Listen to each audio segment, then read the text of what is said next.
The night I lost my job, it was raining, the kind of relentless, cold rain that makes everything feel final. I stood outside my parents' house, soaked through. My termination letter crumpled in my fist. The paper had gone soft from the rain, the ink bleeding into something unreadable, like the last 5 years of my life. I tried my key. It didn't work. For a second, I thought I'd just missed the lock. I tried again, slower this time. Still nothing.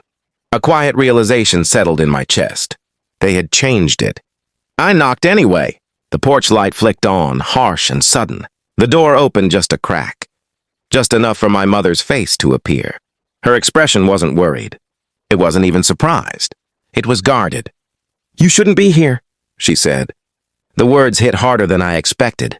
I lost my job," I managed, my voice catching. "It just happened. I need a place to stay. Just for a few days." She didn't open the door any wider. Behind her, my father's voice rang out, sharp and impatient. "Who is it?" "It's him," she replied. Footsteps approached, heavy, certain. My father appeared behind her, his face already set in that familiar look of disappointment. "We warned you," he said before I could speak again. "No discipline, no stability. Always chasing something unrealistic." "I wasn't chasing anything," I said, my grip tightening on the useless paper in my hand. "I was working—" "You call that working?" he cut in. "Jumping from one thing to another, wasting time on ideas that don't pay off?" "They did pay off," I said, quieter now. He scoffed. Clearly. Rain dripped from my hair onto the porch. I felt small standing there like I was a kid again, waiting to be told what I'd done wrong. "I just need a few days," I said. "Please." My mother's expression flickered just for a moment.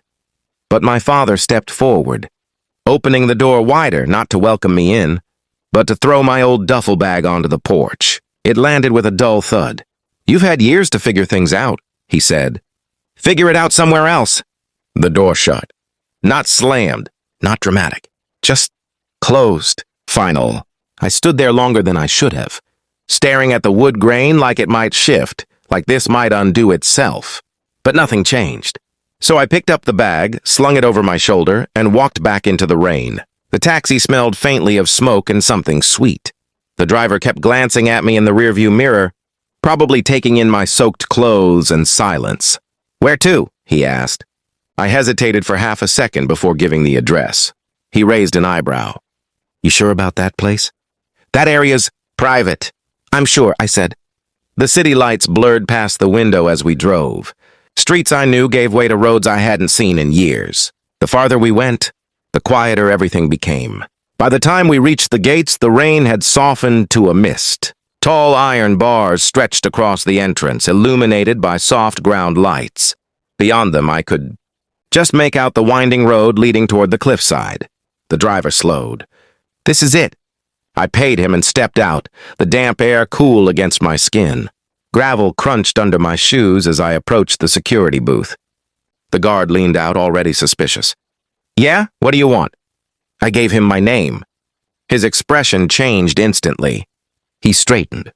"Oh, sir, we weren't expecting you tonight." "Neither was I said. He nodded quickly and pressed a button. The gates slid open without another word. The house stood exactly as I remembered it. Quiet, modern, overlooking the endless dark ocean. Floor-to-ceiling windows reflected the dim lights inside, and the sound of waves crashing below filled the silence. I unlocked the door and stepped inside. Everything was untouched, minimal, clean, still. My footsteps echoed softly as I walked in, dropping my bag near the entrance. For a moment, I just stood there, letting the quiet settle around me. No criticism, no disappointment. Just space. I walked toward the windows, drawn to the ocean. The storm had begun to pass, the clouds thinning just enough for the moonlight to break.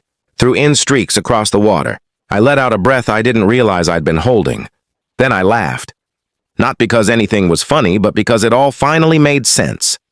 All those years, all those lectures about failure, about responsibility, about how I'd never make it without them. They never knew. Never knew about my grandfather's trust, the one he set up quietly, deliberately leaving them out. Never knew I'd used it to take risks, to build something. To fail, yes, but also to learn. To try again, and again, until one of those unrealistic ideas turned into something real, something valuable, something I sold last year for more money than they would earn in their entire lives. My phone buzzed in my pocket. I pulled it out. Missed calls, all from them, one after another. I stared at the screen for a long moment. Then I turned it face down on the counter, not out of anger, not even out of spite, but because for the first time I didn't feel the need to answer. I stepped out onto the balcony, the cool air brushing against my face.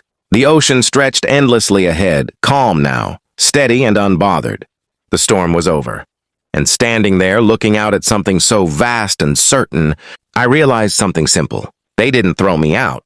They let me go, and I'd already built somewhere better to land.